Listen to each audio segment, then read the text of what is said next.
Have you heard? Metro by T-Mobile now includes Amazon Prime. Yes, enjoy the best of shopping and entertainment, movies, TV shows, music, free shipping, and much more. All included for just $40 per line for 3 lines. All on the T-Mobile network. Discover the smarter way. Metro by T-Mobile. That's genius. One offer per account. Offer subject to change. $12.99 per month value. Offer valid for new Amazon Prime members. Metro customers may notice reduced speeds versus some T-Mobile customers. Video at 480p. Capable device required. See store for details and terms and conditions. TCL is a proud sponsor of the 1500 ESPN studios. TCL, America's fastest growing TV brand. This is information not being reported by anyone else. You want the scoop?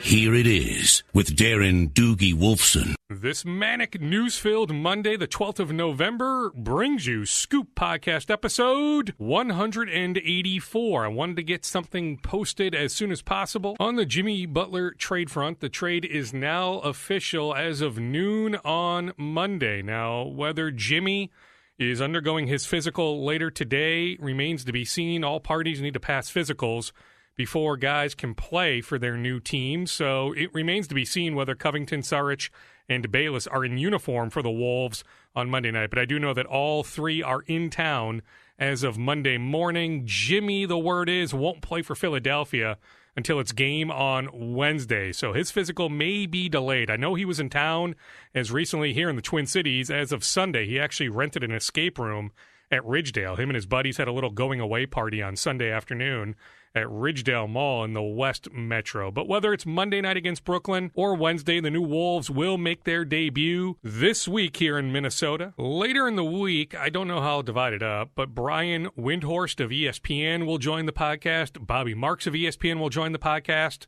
And it's a good bet that owner Glenn Taylor will join the podcast. But that will be later in the week.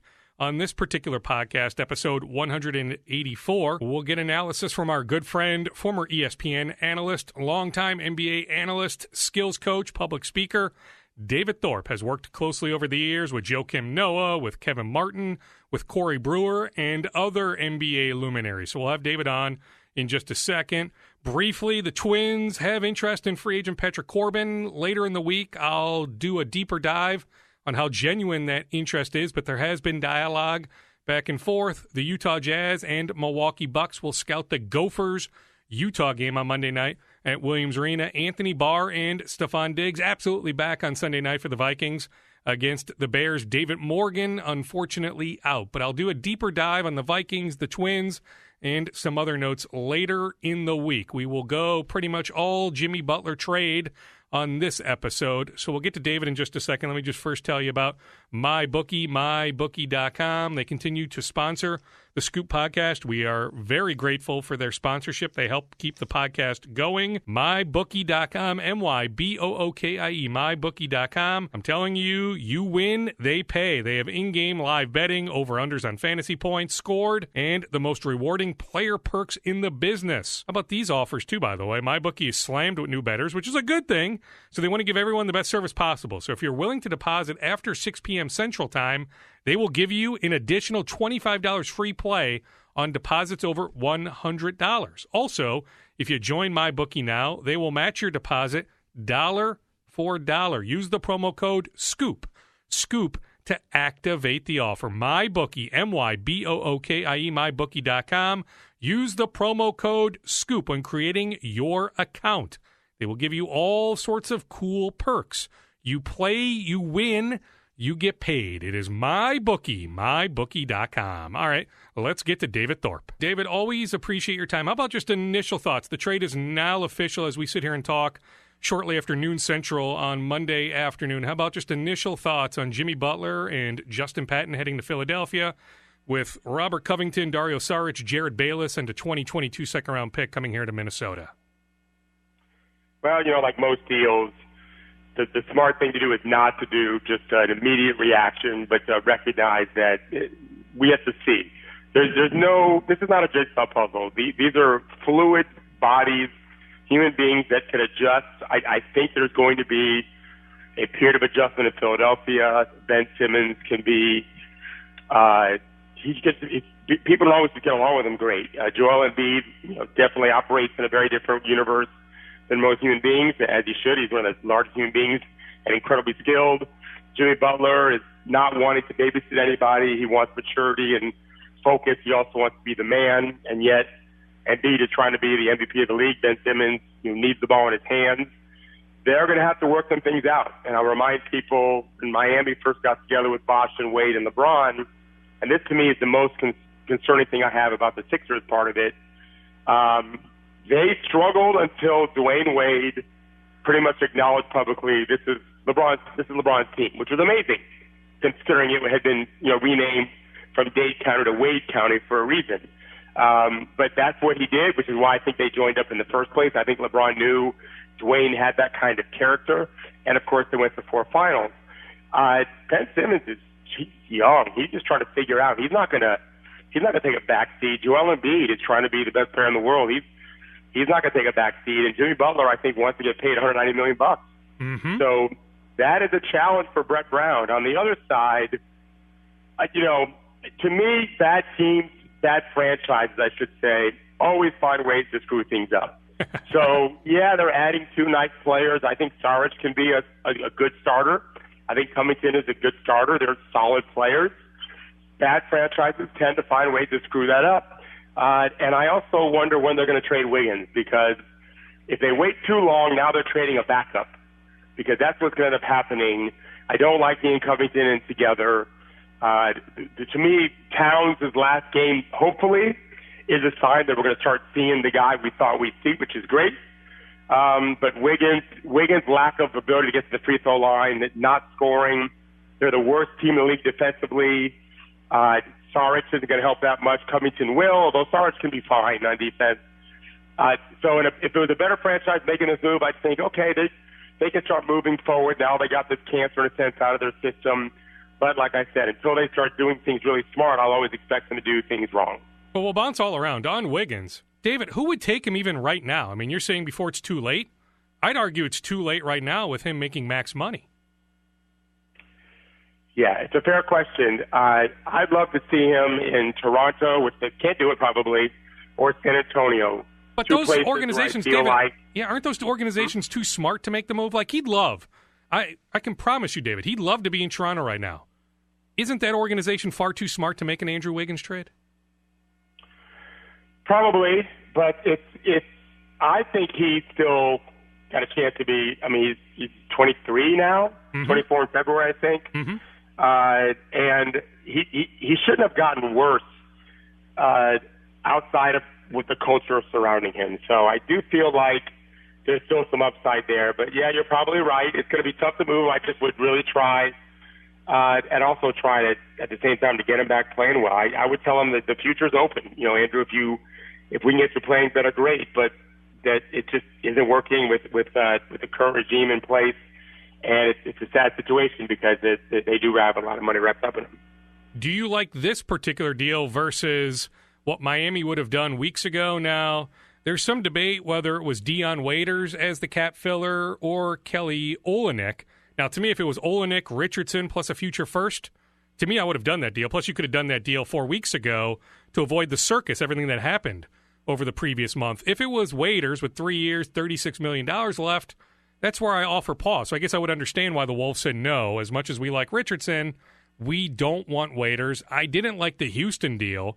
I guess they could have done a deal with Washington weeks ago. I heard that they could have gotten Otto Porter, but is Porter really what you wanted at max money or close to max money? So I'm just curious. Did the Wolves, in your mind, make the right deal? Over half the league, or about half the league, actually inquired how many total offers they had in the end.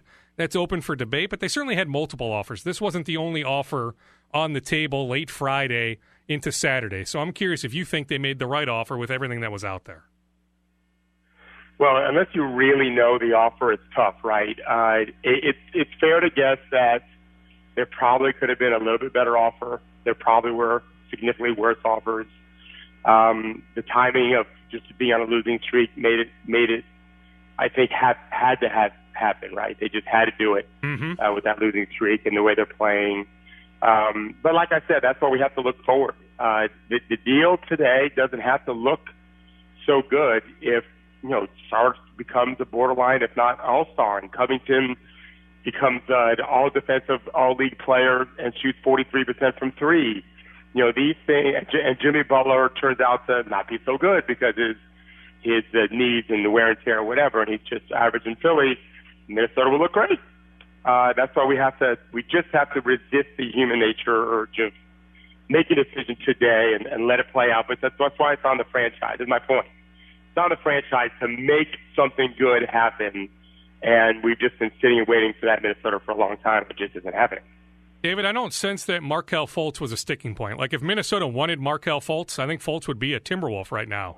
Did the Wolves make a mistake not acquiring Markelle Fultz?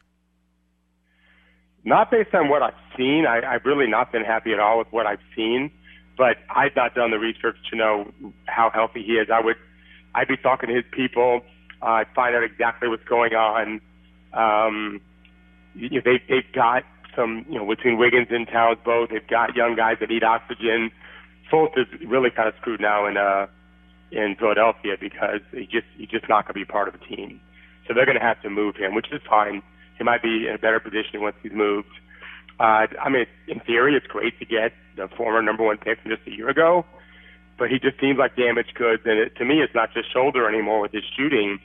His lower body, he just doesn't look explosive to me. Less than I expected, and he's just tall and long, so sometimes he makes plays above the rim, and you think, he's jumping so high, but he really isn't. He's just tall and long, and you got to be a high flyer to combine it together to become a star. So, they might have messed up. I don't know what else they would have gotten. At least, to me, if you've got Towns, again, Wiggins is probably stuck there at least for a while, as much as I try to move him. You want guys that can help you win right now. The rebuilding is over. You made the playoffs last year. For a long time, it looked like you'd be a top 4 seed. No one wants to sit and start over again. They want to win. So I actually think that part of the deal looks good. Are they, though, stuck in middle purgatory? Like, it's a tough hole to dig out of. They are right now 13th or 14th place in the Western Conference. Are you almost better off hitting rock bottom and trying to chase one of those Duke players? They got Wiggins. He was a Duke player. He went to Kansas, but he was that highly rated. Mm-hmm. That didn't matter. They got Towns. He was a Duke player. He just went to Kentucky, but same value. That's why these franchises are always kind of stuck where they are. Then they just make their culture development just are bad. We've talked about it before. If Karl Anthony Towns plays like an all-star, and Andrew Wiggins at least moves towards where he was when he was averaging 23, 24 a game, with Covington, with Saric, Derrick Rose looks great to me compared to where he was, especially.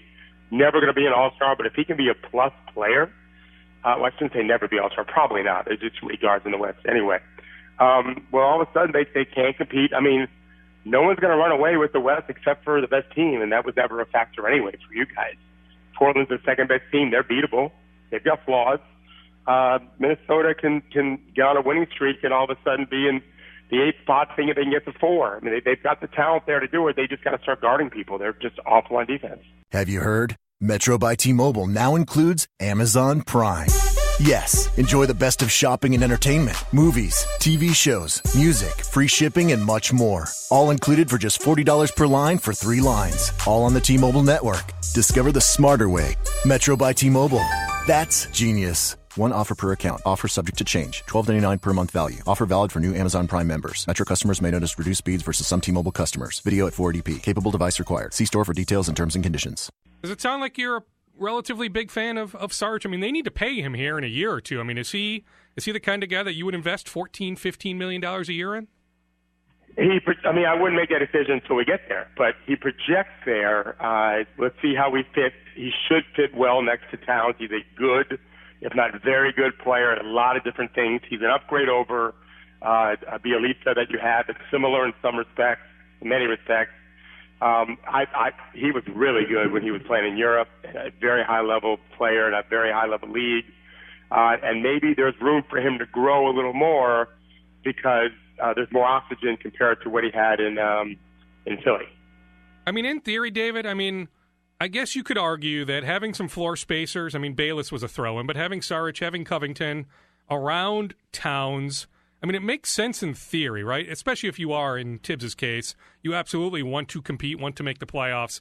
this year. You have no interest in hitting rock bottom again. So in theory, I mean, whether Tibbs uses these guys the right way remains to be seen. But in theory, getting these guys, and from all indications, Sarich and Covington are hard workers. I was texting with Mike Muscala, who's on the Sixers roster, who's a Twin Cities native. I mean, I said, Mike, tell me, we've known each other for years. Give me the lowdown. Tell me the truth. He told me, I swear, these guys are good guys, good teammates, hard workers. So in theory, I think you got the right mix of guys, but to me the question is, will Tibbs use them properly?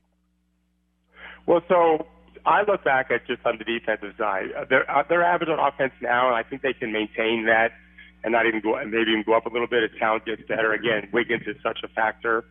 I think he's shooting less than 3 free throws a game. That's just, you can't have that as one of the most athletic guys in the league, in a league where they're calling more fouls on defense to protect offensive players' movement. Wiggins is as good a mover as you have, so they've got to factor that in. But I look at it on the defensive side. There's something broken when that group is last in the league. And Derek is a problem defensively, especially when you play him at the 2. On both ends, really, he's not as effective at the 2, in my opinion, as he is the 1.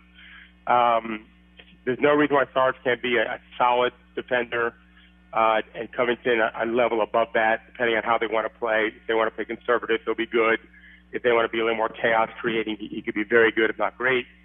If I was Minnesota people, I'd be talking about their defense all the time. They're dead last right now in defense efficiency, and I would say by Christmas, they got to get up to 23, 22 to show that they're starting to make the right track. And then who knows? I mean, Utah last year got super hot when Gobert came back, and this team can get super hot defensively and do what Utah did last year, and they got to a 5 seed.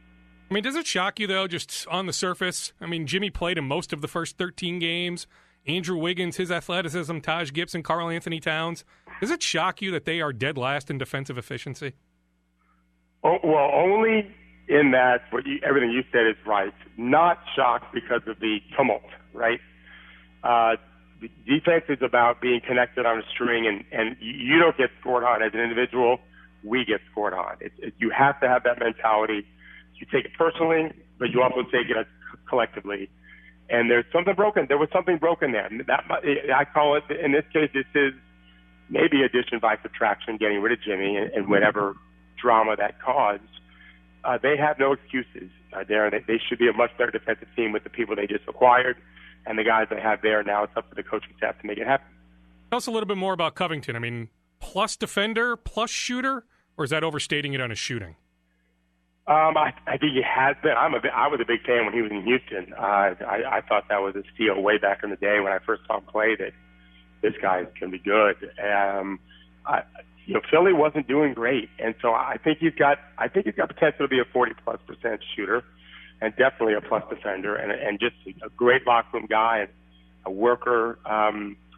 If you're building a team around Wiggins and Towns, now that Butler's gone, there's some oxygen for Wiggins. Rocco and Sarich can play off those guys very effectively. And, I mean, Wiggins is shooting the 3 well this year. He's just not attacking. You need to have both with him. But, yeah, they should have at least 4, if not 5, when Towns on the court. You got 5 shooters on the court. They should be a top 8 offense. They're in the middle now. They can significantly improve there. It just won't matter very much if they don't start guarding better. You're right. I mean, look at the game against Los Angeles a couple games ago. David, they made 23-pointers. I mean, how often do you think a team makes 23-pointers yet loses the game? Well, more now than ever before, right? Sure, but I mean, it's still, to me, it's still a rarity. I mean, that speaks to the lack of defense that they actually play. Yeah, we could be on the phone for an hour describing the obviousness of their defensive woes. If Tibbs at some point probably has a meeting today or tomorrow and says we're starting over. We cannot accept this. We have to be from here on in. We need to be a top 10 defense. Here's how we do it. Here's how we study. Here's how we prepare. I don't know that the guys are listening to him anymore, and he's a lot different than Brett Brown. Rocco and Sarge will have some adjustments to do with the new coach, and they may not like it. Most guys who leave Thibodeau are happy for a reason. How do you view how Jimmy handled this whole situation? Jimmy's agent Bernie Lee, those also close to Jimmy. I mean, heck, the word is, David, he wasn't going to play tonight. Like, if he was still here past Friday night, he wasn't going to play tonight. He wasn't going to play Wednesday. That Friday was it. So how do you view how he handled this whole situation? Not living there, and I don't tend to follow off-court drama as much as maybe a lot of people do in the media. I'm mostly focused on the court. What I know, there's some things I didn't like, but it's not fair for me to judge totally because I don't know everything. I will say this: I always side on the side of the player. They just have one career. Fans will be rooting for that team for 40 years plus. Owners can own it for their grandchildren, take over one day. Coaches can move from place to place and coach for 30 years. Players have such a finite amount of time to play. And if you, for whatever reason, just don't feel it, you got traded there, you didn't sign there, you got traded there, whatever, and something's really wrong, then you need to speak up. There's probably a better way to do it than what he did, but he got himself out. He got himself on a team contending for an Eastern Conference title at least. It's a big city, big market, good talent around him. It worked. It worked. And Minnesota, I think, got at least a decent return. I don't think anyone could say they got killed. They didn't get killed, especially considering we don't know what Butler's going to be going forward. And by the way, they would have had to pay him too. And people are already talking about now Philly's willing to pay that guy $190, and they're not sure he's worth it considering the wear and tear on Thibodeau's players, which you guys have to look at with people like Towns and Wiggins now. There's no doubt about that. I'll let you go after this. David, are you curious to see what else the Wolves do here, before the trade deadline? I mean, Taj Gibson is on an expiring deal. Derrick Rose is on an expiring deal. Anthony Tolliver is on an expiring deal. Jeff Teague has a player option for next year. The Suns are looking for a point guard. I know they like Tyus Jones. Maybe they like Jeff Teague. Are you curious to see what else the Wolves maybe do here in the coming months? Yeah, that's exactly right. They've got a good, solid Taj Gibson off the bench. They've got some depth. They'd be smart to not go overboard with old guys or just solid veterans who aren't on their upswing. You want, like Toronto's got, 3 or 4 guys still. They're the best team in the East, and they have 3 or 4 guys that are assets they can trade for a better player if they want to go all in. That doesn't work if you get veteran players. You need to get some guys on the up. I don't know if Okogie is going to make it or not. I have not liked what I've seen so far.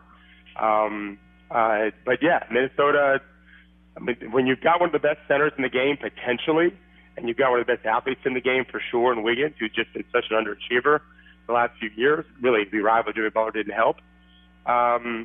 You want to see them contend for at least a playoff spot. What don't you like about Okogie? I mean, to me, the defense is good. His compete level is good. Yeah, the shooting needs work. His dribbling needs work, but I think there might be something there. I mean, just an athlete, just a lot of athletes. And so what you just said, they're a team really bereft of guards, which is why I'm concerned with Wiggins playing alongside Covington if they're 2-3. If they're 3-4, that's different. Getting guards on the court to attack people, create lots of options. Wiggins in the post can do that too. But you've got to have ball handlers, and he's not one, and can't shoot at all, and maybe he'll learn to shoot. It's hard. I mean, there's no question you can learn to shoot. I'm a big believer in that. But he's got some work to do, and I just don't know, depending on what they decide to do, if they play Derrick Rose 30-some-odd minutes at the 2, or they go with someone else to do that, and they even experiment with Wiggins and Covington and go big at 2-3, that's going to suck some of the oxygen out of the room for him, and you need that. You need oxygen to play well. When you don't get it, you suffer. And so we're going to see how that goes with him. But, yeah, he certainly has a chance. I love energy and athleticism, believe me. With his skill stuff, I just haven't seen it. And he's young. He's 20 years old, so he's not helping them defensively. But he should be a decent defender for sure in time, but so should most of those guys on that team. Let you go after this. For the immediate future, I mean, I think they roll with a starting lineup of Teague when he's healthy. He might be back tonight. If not back tonight, probably back Wednesday. I think you're right. I think Wiggins at the 2, Covington at the 3. I think Tibbs trusts Taj at the 4, although it'll be Saric or Taj, and then Cat at the 5. But let's go on the premise it's Taj, and then Saric helps the second unit along with Derrick Rose. I mean, how would you fluctuate those minutes? How do you like that first unit and that second unit? I like Saric in the first unit. I think Taj is better off in the second unit, but okay. I think you're right. I think initially it's going to be what you said. And I like bringing Derrick Rose off the bench as a 1. I think bringing him in with Taj off the bench, because Taj helps Derek's defensive numbers. Mm-hmm. What they run is really the more important thing, because in that first group of Wiggins, that's 2. His ball handling's gotten better, but it's just nowhere close to where it needs to be, and not effective in the NBA. They need. I'd run more. I don't know how much they'll do post-split action like the Warriors do, where you feed the ball inside to Towns and play off him. Saric actually has some passing ability too. I'd like them to shoot a lot of threes still, and because they have those as weapons. I'd like to see a better pace. I haven't looked at pace this year, but not the last couple of weeks. But Wiggins being so fast, Towns can really run. Covington can really run. Teague is super quick and fast. I'd like to see them play faster. David, always appreciate the time, especially on short notice, and we'll do it again soon. Thank you. I appreciate it. Bye-bye. He's a great friend of the podcast, NBA analyst, formerly of ESPN, widely known in NBA circles, has worked with a number of NBA players over the years. It is David Thorpe. All right, I'll just throw out some notes here at the tail end of this mostly Butler-specific, Butler trade-specific podcast. Let me just grab my notes. All right, I mentioned it within the interview with David that Washington was willing to do Otto Porter a number of weeks ago. Now, Washington was not engaged in talks going back the last few weeks. It was one of those deals where Washington, like about half the league, reached out to the Wolves shortly after the trade request went public on September, whenever that was, September 17th, September 18th, right in that ballpark. So Washington, like half the league, reached out. I mean, some teams didn't reach out. Indiana, for example, did not reach out. The New York Knicks, surprisingly, did not reach out. But about half the league reached out, including Washington. Washington said at the time they were willing to do Otto Porter. So we can debate, should the Wolves have done that deal right then and there? Butler for Otto Porter. The Wolves came back to Washington and said, we only want Bradley Beal from your roster. Well, that was a non-starter. Washington said, hey, you know what we'll do? You can always circle back to us, but we are done talking to you. The Wolves never had interest in what Houston was offering. They had zero interest in Nene, zero interest in Chris, zero interest in Knight, who is signed at big money through next year with a bad knee. So they never even gained traction on the Houston front. Miami will always be the interesting one. I think Josh Richardson will be the player we'll look at for the next couple of years and wonder, did the Wolves make a mistake not acquiring Josh Richardson? 100% the Wolves could have gotten Josh Richardson weeks ago, not recently. Miami actually took him off the table, I'm told. But 4 weeks ago, the Wolves could have had Josh Richardson. The question is, was it Dion Waiters or was it Kelly Olynyk? To me, if they could have gotten Richardson, Olynyk, and a future first, that was the deal to make.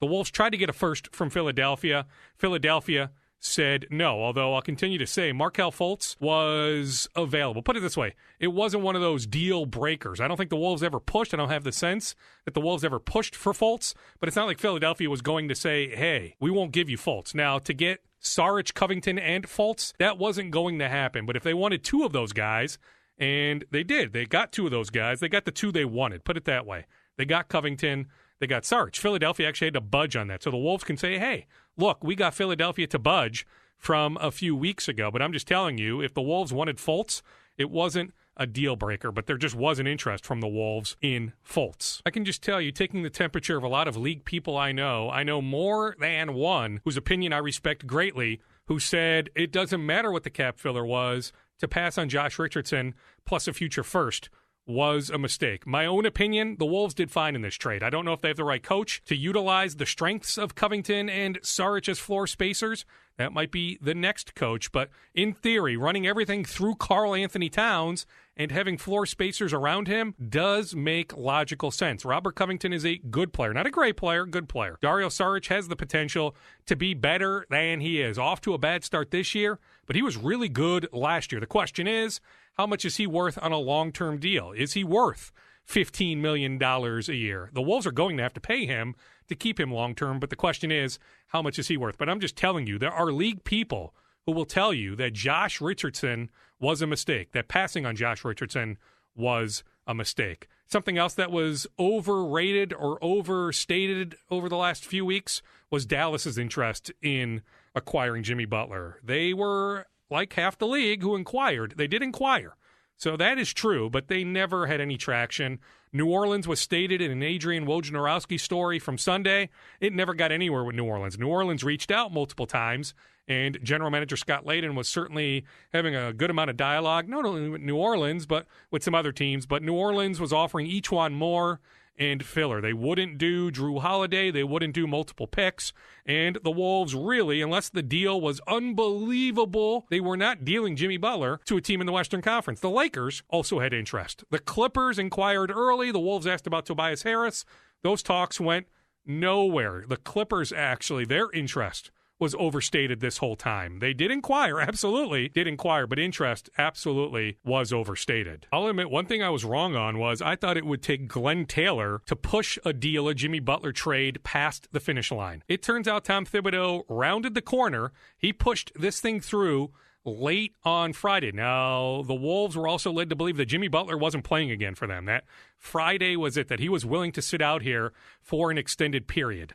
They have been playing like garbage. They don't have a win on the road. They thought they could beat Sacramento on Friday. They lose to Sacramento. Finally, Tibbs turned a corner. Now, Glenn Taylor was involved. I mean, Glenn was on this podcast in the last week and a half saying on any big transaction, of course he's involved. So he did have dialogue with the Sixers owner, Josh Harris. But this was not Glenn pushing this trade past the finish line. This was Scott Layden and Tom Thibodeau. So I'll admit I was wrong on that. I did not foresee Tom Thibodeau pushing a deal, any Jimmy Butler deal, past the finish line. But enough was enough. Tibbs said, hey, I can get some guys that can help me right now. Let's see if we can finish strong. We have 10 of our next 12 at home. The 2 road games are against lowly teams, including Cleveland. Let's see what we can do these next 12 games, see if we can make a dent in the Western Conference playoff race. So Tibbs is still chasing a playoff berth this year. Maybe it's a long shot, especially the hole that they have dug. It is a hard hole to rebound from in the uber-competitive Western Conference. But in Tibbs' mind, they can still make a run here. But I'm just telling you, I'll admit I was wrong. Tibbs did. My intel is Tibbs did push this thing past the finish line. I did check with Bobby Marks, who again should join a future Scoop podcast. I was texting with him over the weekend. He said the league is willing to do trade calls on a Saturday or Sunday if given some sort of heads up on Friday. Well, the Wolves, while they had an inclination, I mean, talks were advancing as early as Wednesday, but they really didn't go all in until after the game on Friday, so very late on Friday night. So the earliest they could have done the trade call was on Monday late morning or Monday mid-morning. It took place on Monday morning with the trade becoming official early Monday afternoon. So Robert Covington, Dario Saric, Jared Bayless. Bayless, I sense, will stay here for at least a little bit. I don't think he is here past mid-February or into March. He is a likely buyout candidate, but I'm told no official determination has been reached on Bayless. So as of now, Bayless, Saric, and Covington here. A 2022 second-round pick is here, or at least in the Wolves' possession. Justin Patton and Jimmy Butler are now Philadelphia 76ers. Be sure to check out Fair State Brewing. Think about Thanksgiving coming up. You need to entertain the masses with your Thanksgiving gathering. I'm guaranteeing you the masses would love some Fair State Brewing beer. Fair State Brewing Cooperative is the Upper Midwest's first member-owned brewery. They specialize in delicious sours, lagers, and hoppy ales. And they recently re-released Mirror Universe, a double dry-hopped hazy IPA brewed with wheat, oats, Citra, Mosaic, and El Dorado hops. It was a limited offering in the spring, so maybe you tried Mirror Universe. If you didn't, try it now. Have it for the Thanksgiving weekend festivities. It is available now year-round. Look for it at your local bars and liquor stores.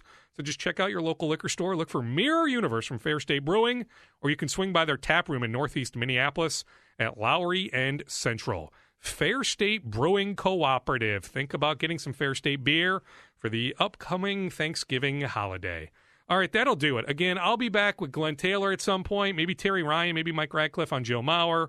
Maybe Ryan Suter was texting with him recently. So I've got all sorts of different guests I'd like to track down. Certainly Bobby Marks, certainly Brian Windhorst. It's just a matter of matching up schedules and figuring out when I can reach them, when I'll be in studio near a microphone. But be on the lookout for those conversations in the near future. In the meantime, that will do it for Scoop Podcast episode 184. Always appreciate you listening. Hey everyone, thanks for listening to the show.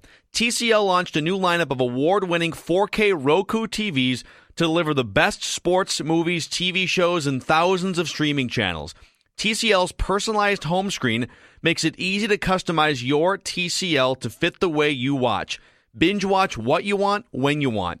TCL delivers excellent picture quality, sleek design, and stunning resolution at an affordable price. TCL, America's fastest-growing TV brand, is available at major retailers everywhere. Learn more at TCLUSA.com. I'm Rita Foley with an AP News Minute. They've called in DNA experts and anthropologists to help identify victims in the California wildfires. 31 people known dead, more than 200 missing. Kathy Fallon, who lives in Paradise, California, calls what she saw a massive wall of fire.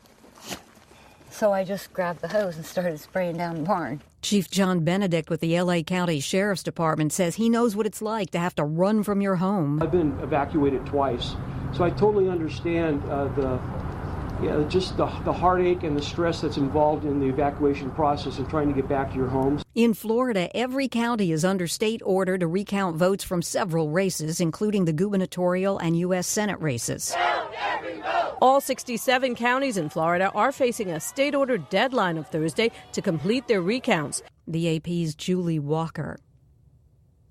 I'm Rita Foley.